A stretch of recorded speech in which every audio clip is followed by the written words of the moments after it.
Muy buenas tardes a todos, bienvenidos el día de hoy a la plática que tendremos intitulada Non-Binary English Terms, que se ha organizado en el marco del Día Internacional contra la Homofobia, la Transfobia y la Bifobia.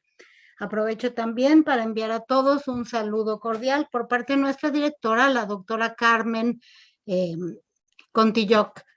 El día de hoy me acompañan el profesor Carlos Melo y Jo Riddle, que es nuestra ponente.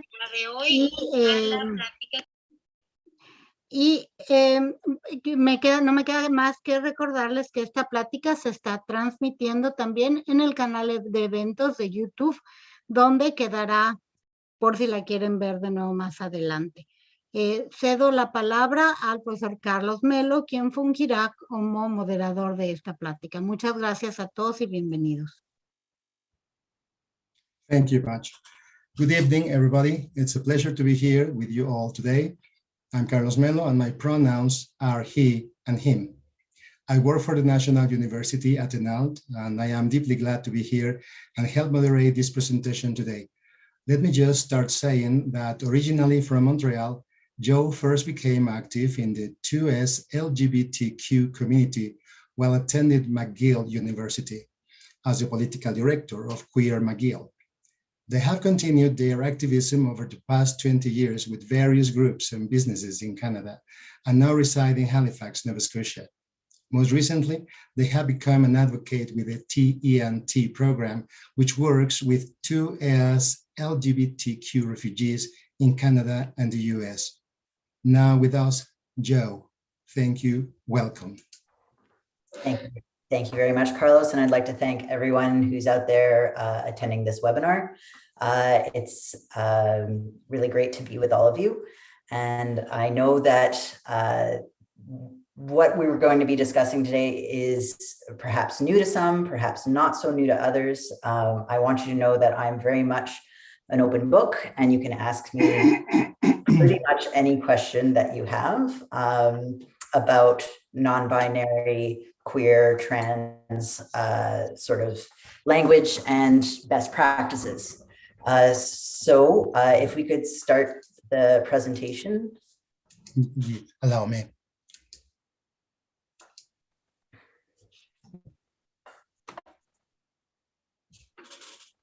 Okay, so today, as I kind of alluded to, we are going to be talking about non-binary language and best practices.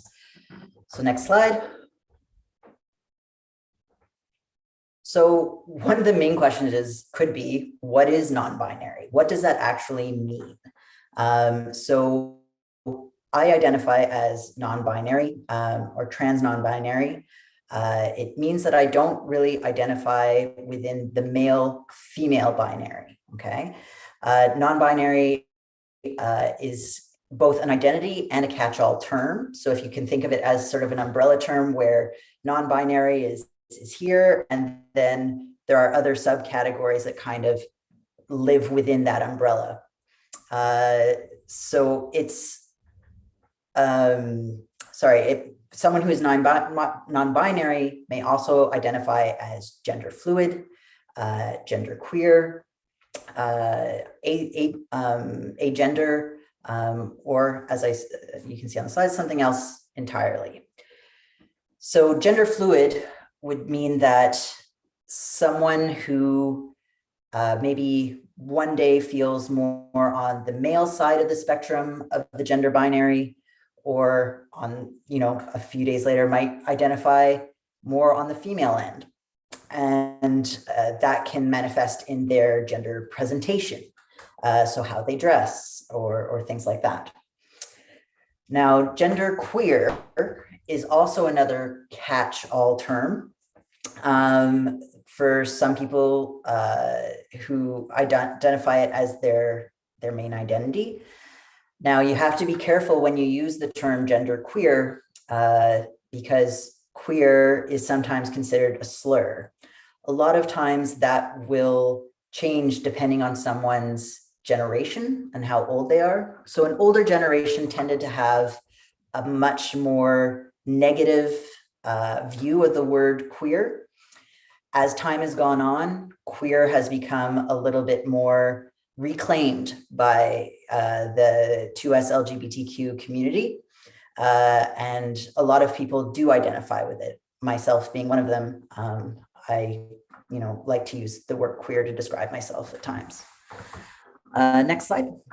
So agender is someone who does not really identify with any specific gender, or they live outside of the idea of gender, because it's important to realize that gender is a social construct. Sex and gender are two very separate things. And though sometimes they are congruent to each other, oftentimes within the queer community, they are not. So that someone who is agender just basically sort of rejects that idea of gender altogether. The next one, two-spirit, is very, very specific. And it has to do with people who are of Indigenous descent within the Americas themselves. Someone who is not Indigenous should not be identifying as two-spirit. It would be seen as cultural appropriation, really. And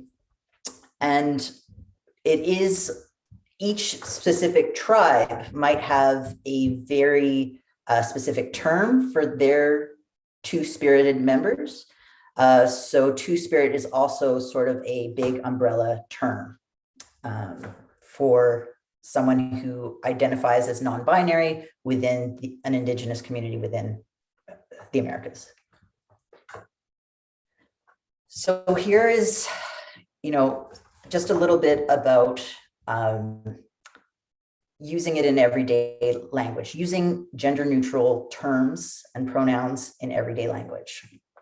So someone who is perhaps cisgender or transgender and does identify with a specific gender, i.e. male or female, would use the terms, she, her, he, his, and so on. Someone who is non-binary may use what is called singular they. So I myself use the pronouns they, them. A lot of people will fight on this point for grammatical reasons, saying that they is actually, plural, that there has to be more than one person. And this actually really isn't true. And people use singular they in their speech patterns all the time. I just did it right there. Basically, we use they when we don't know the gender of the person we're talking about, right? So if somebody was, saying something like, I went to the store and this person was walking next to me and they, picked up an apple, let's just say. We use it all the time without even realizing it. So there's some specific, examples on the slide. So, I saw Lauren come into work today and they seemed really happy. I wondered if it has anything to do with their weekend. I hope I see them soon to hear all about it. So that's some binary people will use alternate pronouns such as z, psi, z, her, spelled differently as you see in that second pink bubble there. So the important thing is that if you don't know which pronoun to use, is you can simply ask, right? You can ask the person their pronoun or pay attention to the people who are talking about them around you, and you can pick up on what pronouns are being used. I will fully admit that it takes a lot of time to get used to incorporating gender neutral terms and pronouns into your everyday speech, but the best way to make that happen for yourself is to practice. So if there happens to be someone who is non-binary that uses alternate pronouns such as they, them, or ZC, why don't you take a mutual friend and sit down and have coffee and talk about that person with each other and practice using those pronouns. Next slide. So yeah, this kind of goes into what I was just talking about before. So if you find yourself unsure on someone's pronoun, be attentive on how others speak about them, or you can ask the person, and the caveat to that is make sure that it's in a private setting, not in front of a huge group, and be respectful about those questions. Next slide. So I can say that one of the most important things that helped me feel validated as a person is when people use my pronouns correctly. It was a battle for my family, who had used different pronouns for me for quite some time, but they got there through practicing and just repetition. And it really can be exhausting to be the person that has to always correct someone on your pronouns. So if you are aware that someone is using the wrong pronouns for somebody else, one of the most wonderful things you can do is help correct the person for the actual non-binary person, so that they don't have to take on that emotional labor of always being the one to correct others.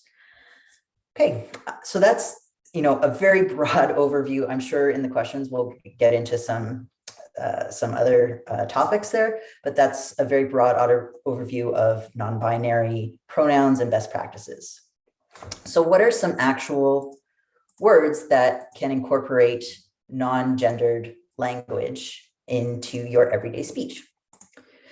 So, if we're looking at family, a lot of people will refer to the person they're married to as husband or wife. In a gender neutral setting, we might use the word spouse, partner, or significant other. For mother, father, we could say parent. I myself am a very new parent. I have a 12-month-old baby, and my let's say name of affection with him is Abba. And Abba is a Jewish term for parent. So a lot of people will incorporate, things like that. Abba, some people use Bibi, different things like that if they have kids. Brother, sister, simply said sibling. So, when my sister talks about me, they would say, this is, my sibling Joe, instead of, a gendered specific brother or sister. When you're talking about your kids, so son or daughter, you can say child, kiddo. This is one thing my mother really struggled with. And my solution for her was, when you have to talk about me, just say, Joe is my youngest. And people will understand that I am the youngest child of my parents. Niece and nephew. I have a niece and nephew, and I refer to them as my nibblings. Or, if kids now are starting to come out as trans or non-binary at a lot younger ages, because they have the language and the framework to get there. And so, a young child who is non-binary, if you were their aunt or uncle or anything, you could refer to them as your nibbling. And for grandmother, grandfather, we can use grandparent, or a loving term of grandy. So those are some really simple ones to kind of incorporate non-gendered language when it comes to family. On another side, if we're talking about business, for a long time, if you've watched Oscars and things like that, everything's been separated, actor and actress. But generally speaking now, anyone, no matter what their gender, would want to be referred to as an actor. Anchor woman, anchor man, you just say anchor, businesswoman, businessman, business person. Going down the list, fireman, be firefighter, mailman, mail carrier, policeman, police officer. Do we see a trend here? Everything would always be skewed towards the male. So these are more gender inclusive ways of referring to people in their professional positions. This list is by no means complete. There are tons of alternatives, but these are just a few. Next slide. So here are a few terms that you can also add to your vernacular, your vocabulary when using gender neutral language. So one would be humankind.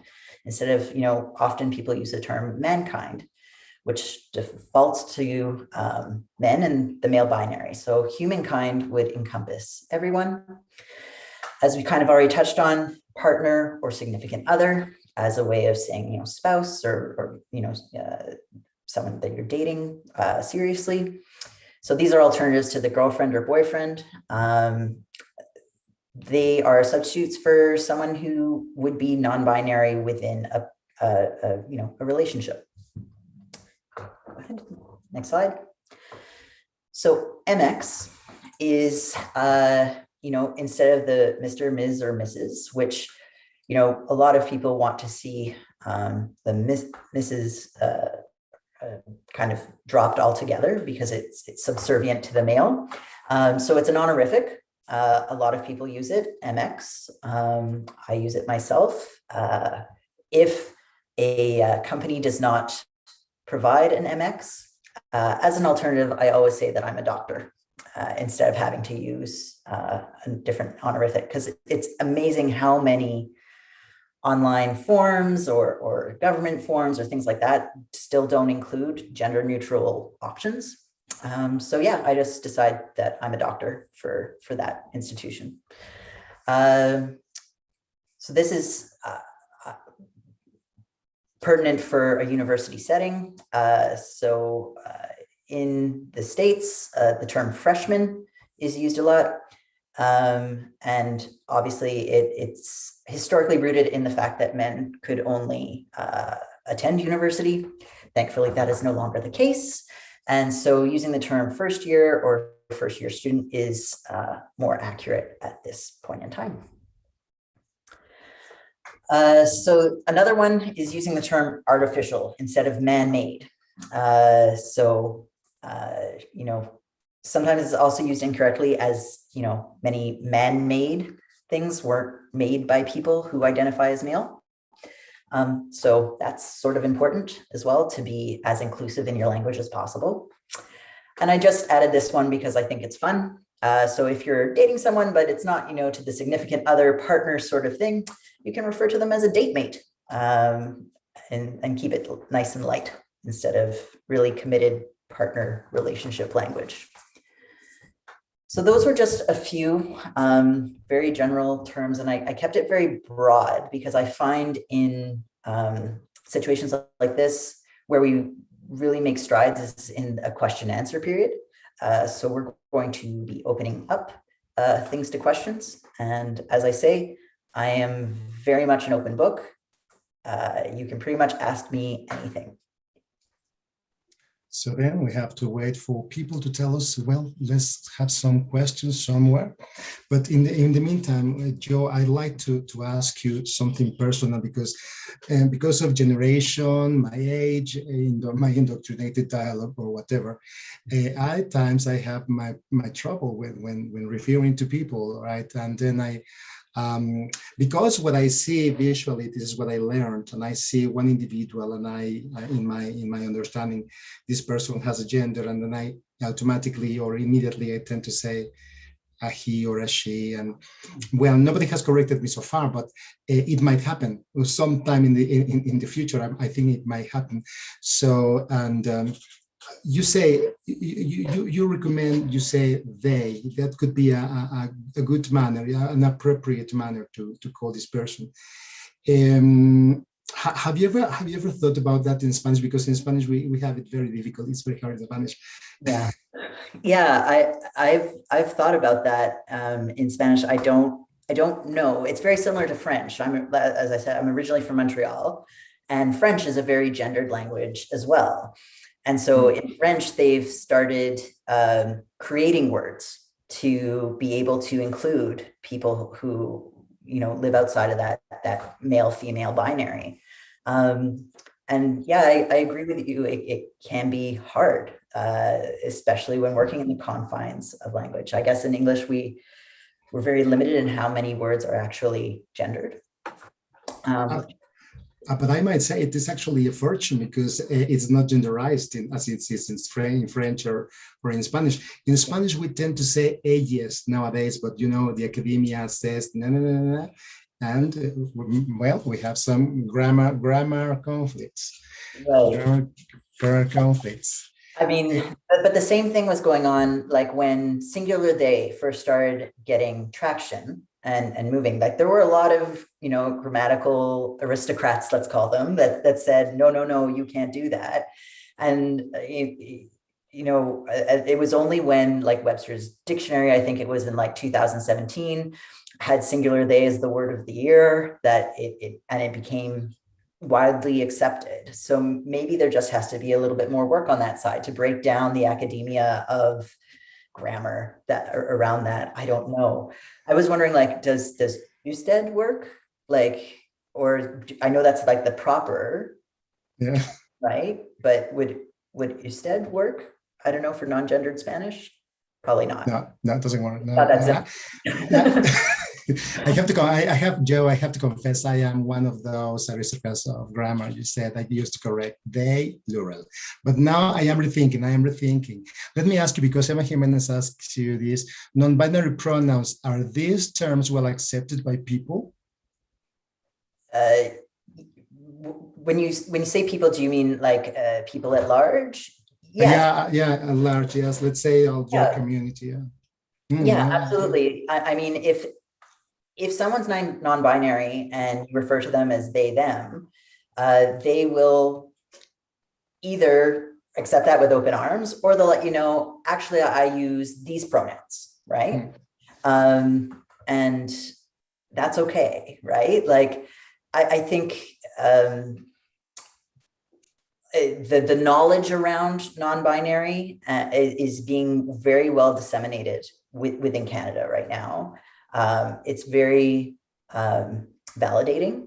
And when I have to correct people on my pronouns, I don't have to explain what non-binary is as often. People have heard of it, and they're accepting of it for the most part. Obviously, not everyone.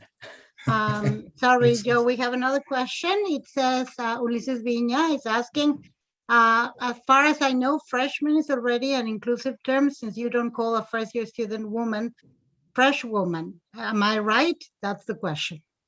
So it's yes and no, because like a freshman has its roots in the idea that only men attended university. That's the etymology of that word. That's where it came from. So using first year is more inclusive. Right. Yeah. Lourdes Pineda asks, what happened with conjugations for these changes in nouns? Yeah, it doesn't, you would still conjugate as a singular person. So you don't add, it doesn't change anything in the flow of your sentence, Think of it this way: he went to the store, they went to the store, it doesn't change anything when it comes to sentences together. And actually, Rebecca Hernandez is asking, when we see, Majo Salvatore, is she asking, when we see she, they, instead of she, her, what does this mean? So that is the pronoun subject game, right?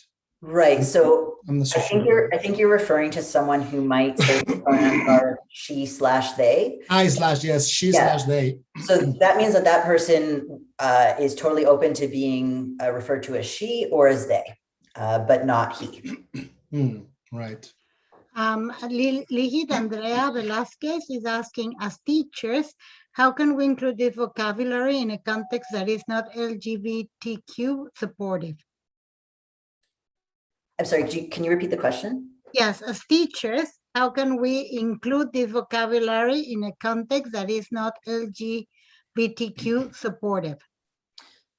Right. So I guess I just wanted to kind of understand if you meant that is transphobic or that type of thing, or that isn't a setting that isn't specifically set up for queer people.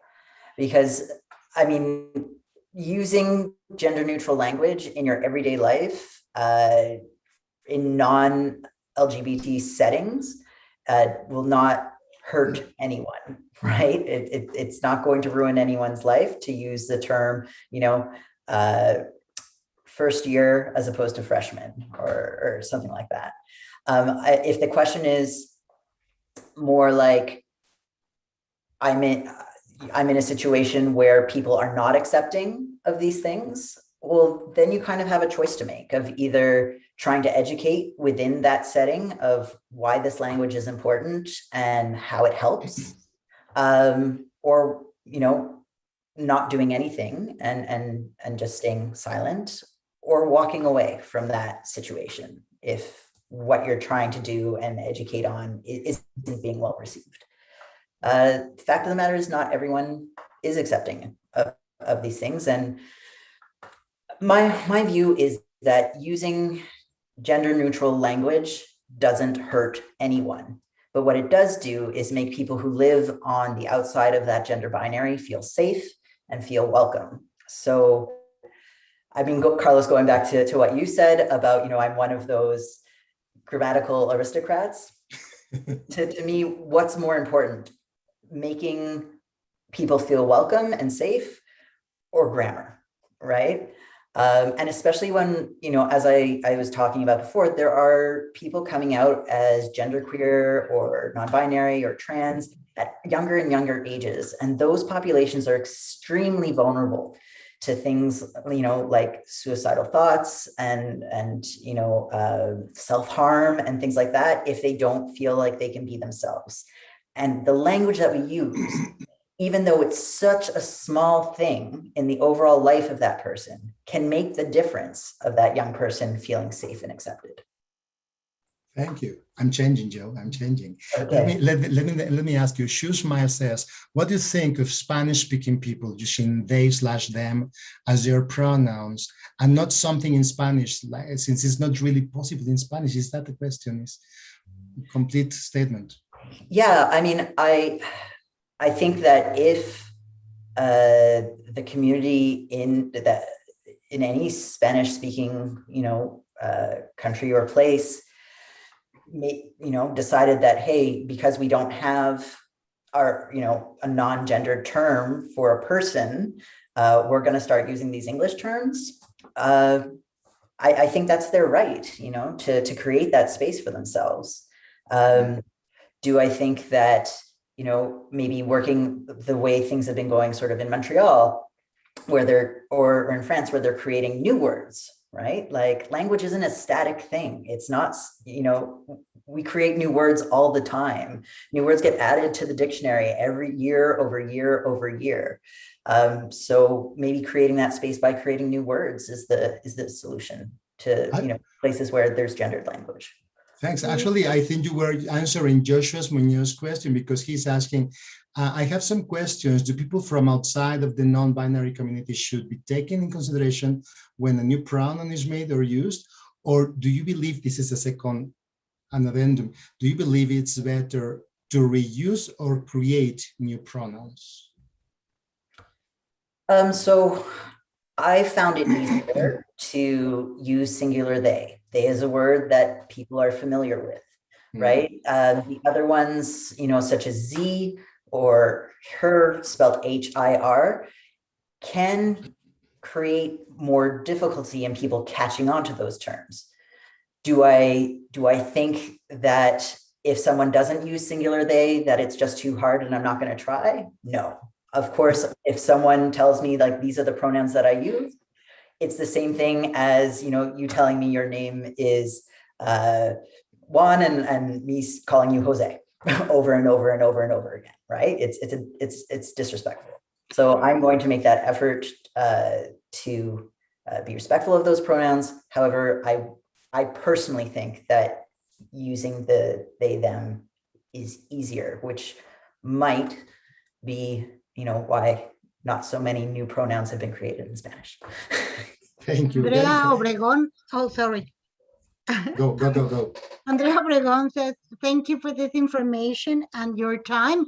In case a person has not yet defined their pronouns, in case it's a baby, a kid, someone that hasn't really thought about it, then what is the correct pronoun to use? Should we go for the traditional he/she, he/hers? For example, I noticed you call your baby him, so this is correct. That's what they ask. Yeah, so my wife and I, or my spouse and I, decided to, refer to our baby as he, him. If ever we're told by him that, nope, that's not right, we will absolutely accept that. There are many people that raise their children with they, them pronouns or non-binary pronouns until the child is ready to say, yeah, like I am this, like I feel female, I feel male, or I don't feel either. I think when it comes to other people's children, you remember at the beginning of the presentation where I was, if you don't know, listen. So, if someone refers to their baby as they, them, then you should mirror that language. I think it's really funny because obviously we are not a conventional family, and our son wears pink a lot and, has things with bows on them sometimes and wears a dress every so often too.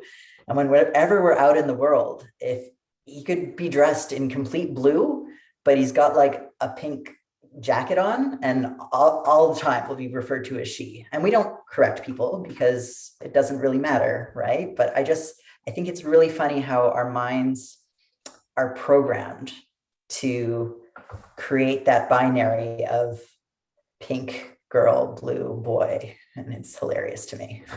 Thank you. Raposo is asking for advice. He said, saying, I've perceived a certain, even violent backlash against inclusive language arising from conservative pockets of society, like in the 90s, US, Canada. Any thoughts about how to handle such backlash? Yeah, so I personally see society and the social movements as this pendulum swinging all the time. And so when fringe communities gain traction and the pendulum swings a little bit their way, conservatism is going to come in and try to push it back and try to push it further. And I think that's what we are experiencing right now across the world with populism and things like that. And I think the solution is just stand firm in your beliefs, educate as much as you can. Things like this, like non-binary or queer or all of that, anyone who's different, it's harder to hate if you know someone, right? So, when you think about early 90s, late 80s, there was this big, huge coming out movement, right? Like come out, come out, come out, because if more people know queer people, then less people will hate queer people. And I think the same sort of thing is happening with trans and non-binary people at this point, is that more and more of us are being vocal about it, educating as many people as we can about it. And as I said, kids are coming out earlier. There's a kid in my Nibblings little class, she's 9 years old, and there's a non-binary child in her class. And it was great because Rachel could help the rest of her classmates because she had experience with me. And so she was there as an ally. So dealing with backlash, it's often very easy to get angry. I like to kill things with kindness and just try to educate and show someone the type of respect that I would want to be shown. So getting to know each other, that's important too, right? Yeah. Do you have a question, Gabby? Yeah, thank you very much. We have one of the attendees is asking, do you think this terminology is ever going to be or is already being introduced into learning material for non-English speakers? That's a really good question. And unfortunately, I don't know. I live in the confines of a very Anglo community, there's very little discussion outside of that. So I think it would be fabulous if it did happen, because obviously there are non-binary people living all over the world who speak all different languages. And I wish that I spoke more than two so that maybe I could help. But yeah, I would hope so. I hope it was happening. Yeah, thank you very much. Penelope Montoya thanks you much because she is an English teacher and she has the responsibility to teach her students in this way. Now, Lourdes Maria Perez is asking this. In a language that is filled with gender marks, such as Spanish or French, and it's not really possible for us to neutralize every syntactic gender mark, are there any other mechanisms we can use? Do you have any idea?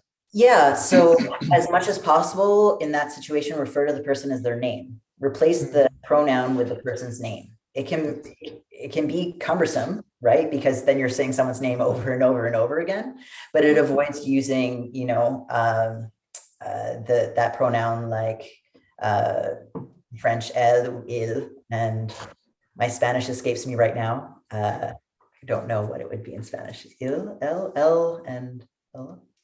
What's anyways? Yeah, Ella. Ella. Yes. It was a very long time ago that I learned Spanish in high school, so I haven't retained much. So addressing the person by name, that's it. Yeah, addressing the person by name is a really great way to try to avoid those. I recognize that, you know, then a lot of the verbs and things are conjugated, or other nouns are conjugated towards the person. So that is a stumbling block. And I guess if you were speaking about a specific person and you knew that person, you may want to ask them which one is better within the confines of the language. All right, thank you.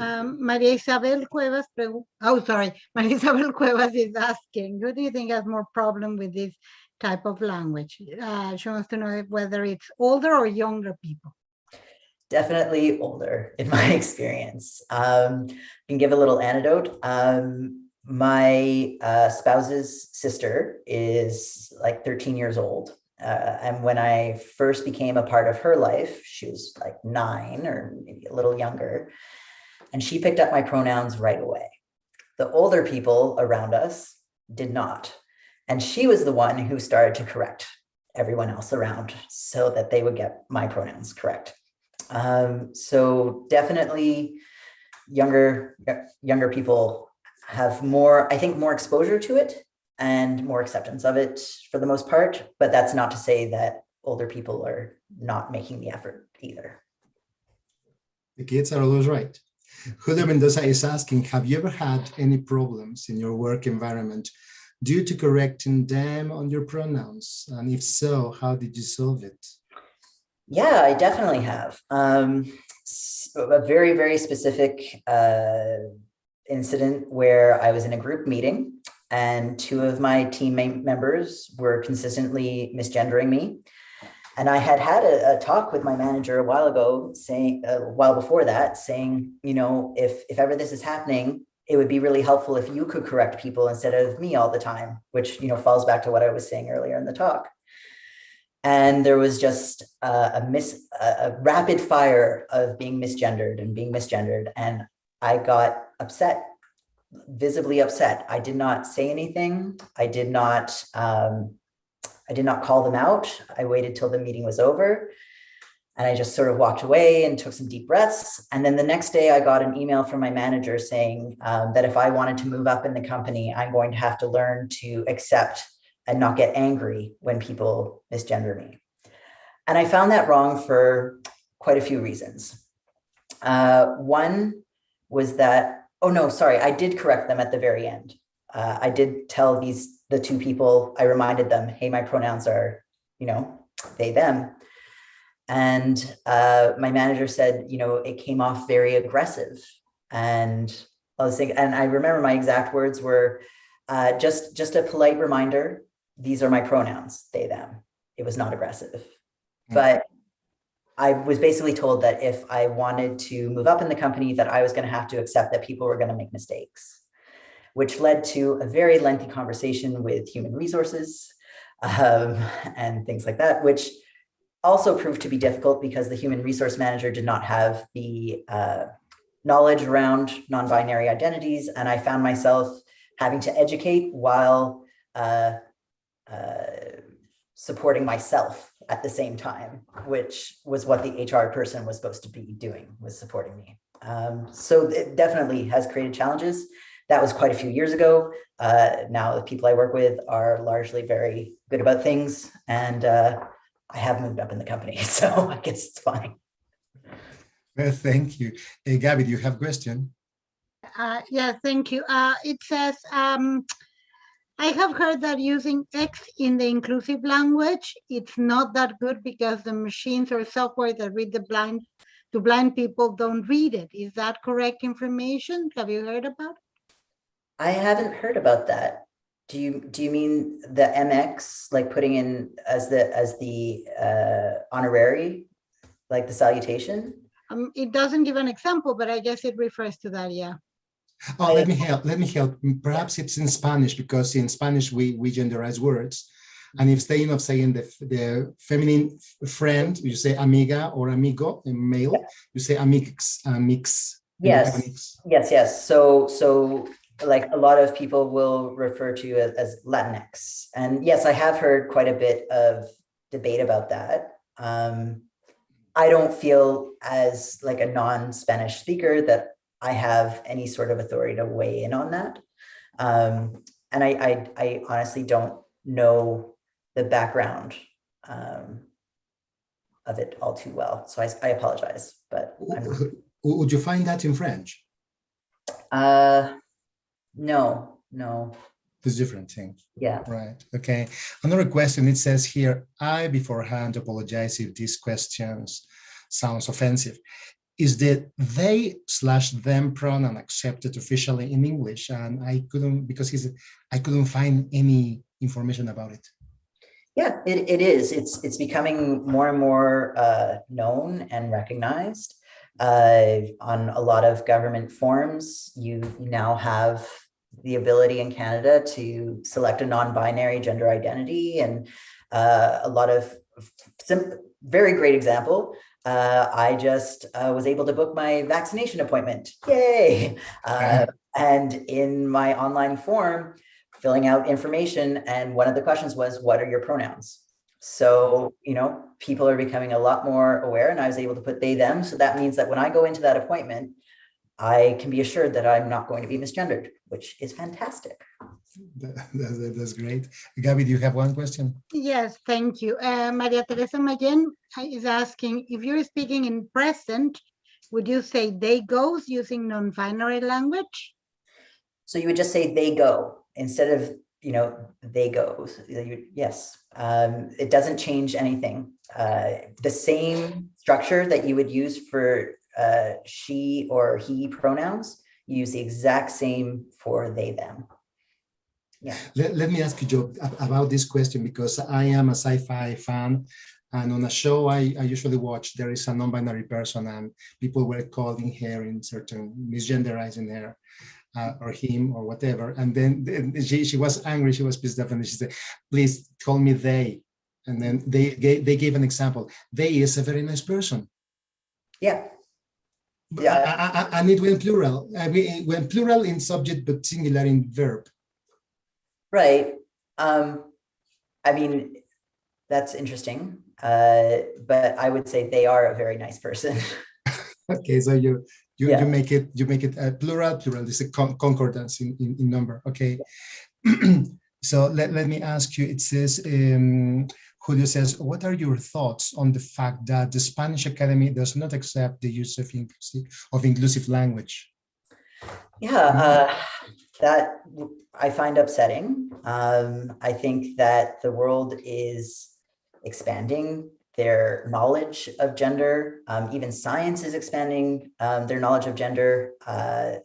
Science has identified 72 genders in actual fact, in terms of genetic makeups and things like that. So, and to me, it always comes down to how can we make people feel safe and feel a part of society as much as possible.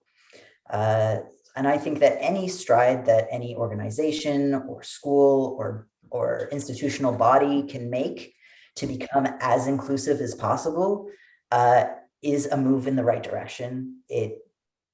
I will say it over and over again, it takes away absolutely nothing from anyone to be more inclusive. You know, it's not a mercantilist pie that if you start allowing space for non-binary people, that somehow other people get less space, because we've always been there, you know? So we're just being more visible, and creating that visibility creates a feeling of safeness. In a way, you are answering this question, because Andrea Obregon asks, why would they choose she or he and then go a gender neutral? Because he says, I've seen some people indicating their pronouns like she/they or he/they. Why would they choose that? So that goes back to someone who might identify as genderqueer, right? Like they might feel very female sometimes, but other times not as much, but not completely male, you know? And it's things are fluid. You know, I didn't come out of the womb and say, hey, I'm non-binary, you know, like it was a progression of learning, and it can change. You know, I don't think it will for me anymore, but it might. You know, maybe my pronouns will become he, I don't know. But right now, they, them works for me. And I think the bottom line is that you just have to respect what people are asking of you, and not question it and be like, but you were she last week. How am I supposed to, you know what I mean? Like again, what does it take away from you to use a different pronoun for someone, even if that's over week? Like, Gabby. Mariana Favila is asking, what role do universities and other institutions play in the acceptance of non-binary language? And how do you make them aware of that role, especially considering that faculty members tend to reject non-binary language based on this idea that because of my age and because of how I was raised? Yeah. So, I mean, historically, universities have been an epicenter of change, right? Like within that free flowing of ideas and just exchange, it's a place of growth. And so I think it's really important that universities and their educators take the time to listen to their students who may request to be referred to as pronouns that they're not used to. There was a very specific example in University of Toronto where a professor wrote an editorial piece in a very prominent newspaper saying how he outright refused to use a student's gender neutral pronoun and also their new legal name because they had registered into the class under a certain name, but then had changed their name. And this professor just refused to use it. And it created a huge stir and also created huge change, because then the university put it into their mandate, you know, and sort of their code of conduct that everyone deserves to be referred to as, you know, their preferred name and preferred pronoun. So sometimes having that resistance is the best thing to create the more broad and indoctrinated change. I would hope that as time goes on, more people are accepting. I really don't like the defense of, well, you know, this is what I grew up with, because I'm always like, well, did you stop learning at age 30? Like, did it just stop for you? Like nothing can change after that? Then in that case, what are you doing on the internet? Because it didn't exist when you were 30, right? So I really just despise that argument. And I think that as human beings, we're all able to grow. Yeah. Norma Patricia Garcia Morales is asking, this is a complex question. Okay. Let's see. Well, Patricia says, there is a very thin line between people's accepting gender neutral language like, hey, I lost it. Like the use of they, a singular, when you don't know the gender of a person, and accepting non-binary specific language. For example, people directly asking to be referred as they, for example. So how can I promote both, and specifically the latter, without being criticized as pushing on agenda or making things too political, whatever that might mean? I think that's something that I found difficult because I may feel vulnerable myself, but I would love to hear your opinion on this matter. Yeah. So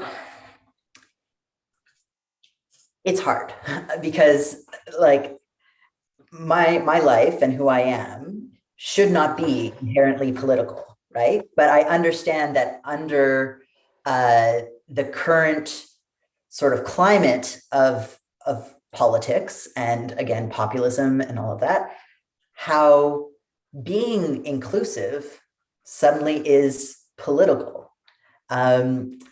And I think, to answer the first question of if I don't know someone's gender, just using they, I personally think that's the right thing to do.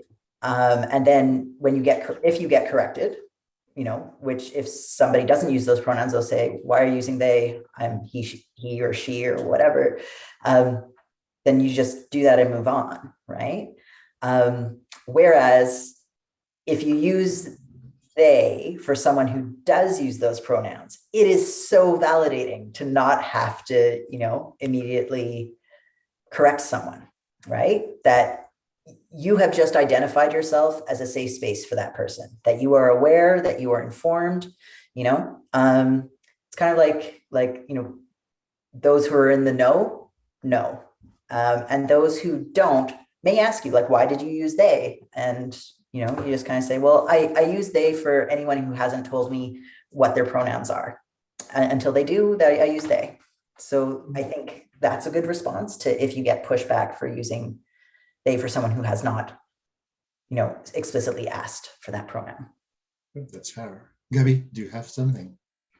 Yeah, thank you very much. Well, Maria Isabel Cuevas, thank you for your comments and your answers. And Andrea Obregon says, such a fascinating topic. Is a non-binary gender-neutral language being implemented in public school books? This looks like light years away in Mexico, sadly. Yes, it is being done here, actually. And what's really nice is it's happening it's not just happening during Pride Month, right? Like where these things kind of come to the front, or on a day like Idaho, like the International Day Against Homophobia and Transphobia.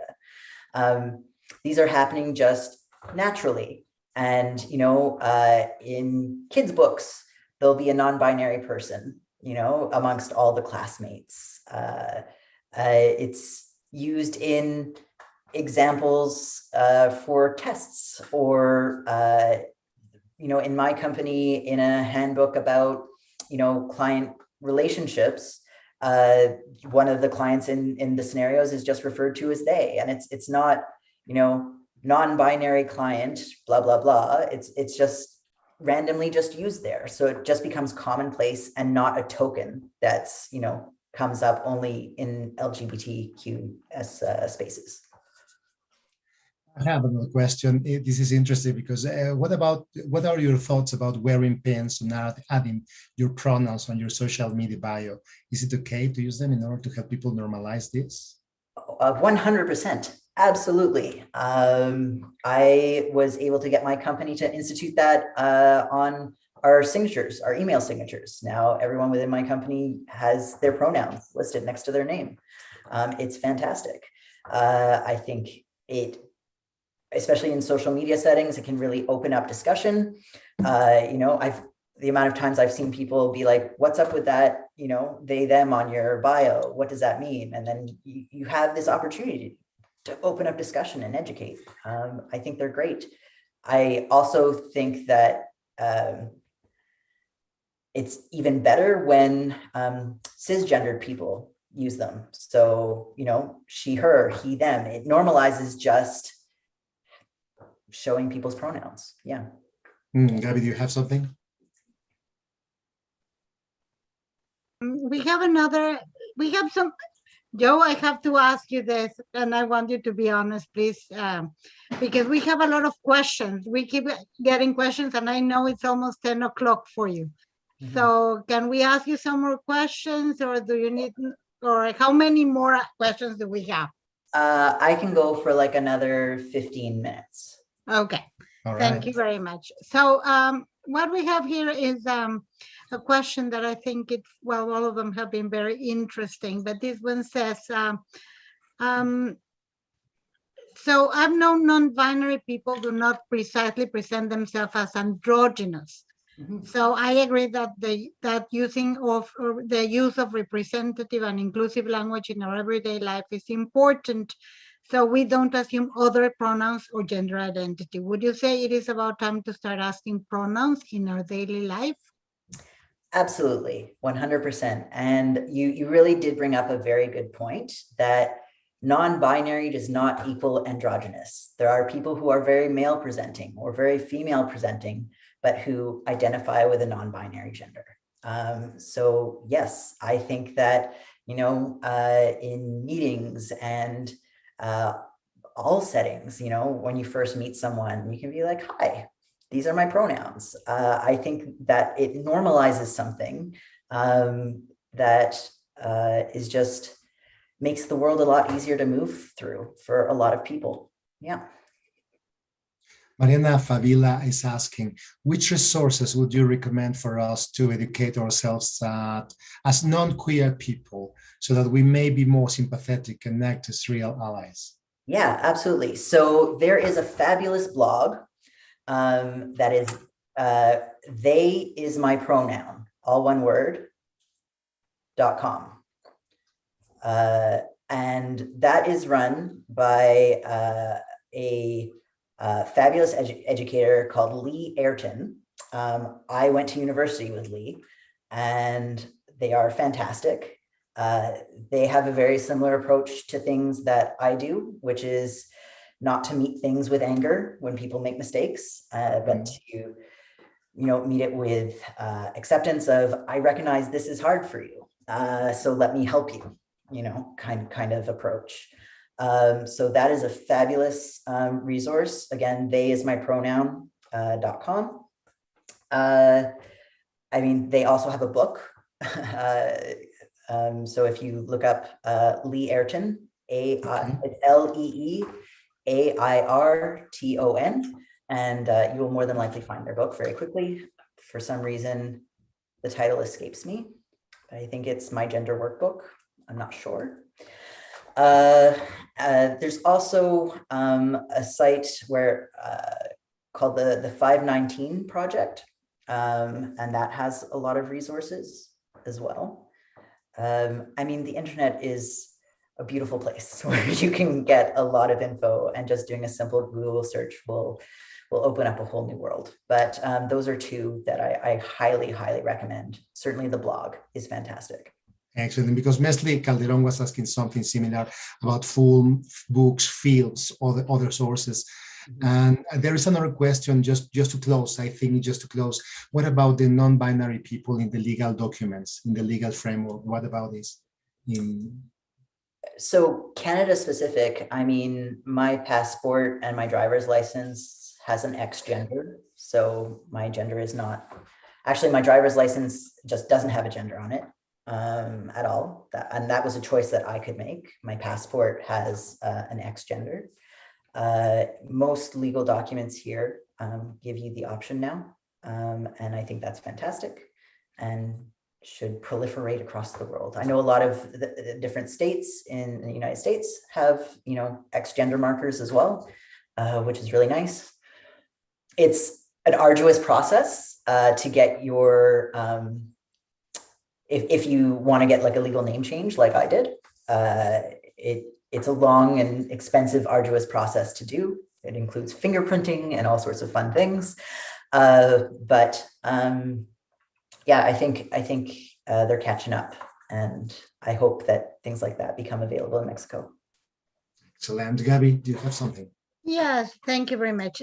Somebody's asking us what your opinion is about wearing pins or adding pronouns on social media, and they want to know if you think that using them that way would normalize the usage of non-traditional pronouns and avoid misgendering someone.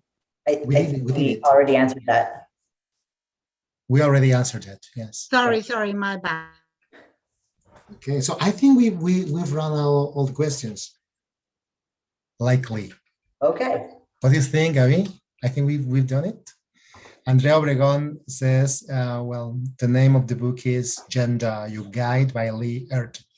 Yes, that's it. Gender, Your Guide. Yeah. Thank you, Andrea. And I can't stress enough how fantastic. Yeah. So yeah, I think we did it. So we don't have to keep you here longer. I know you want to go to bed. I do. I'm going to be up in a few hours rocking a baby back to sleep. So a beautiful Excellent. baby. Yeah.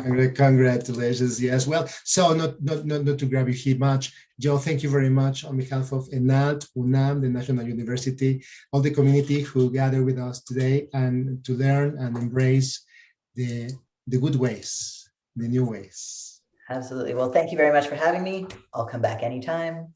And, thank you very much. Thank you very much, Jo.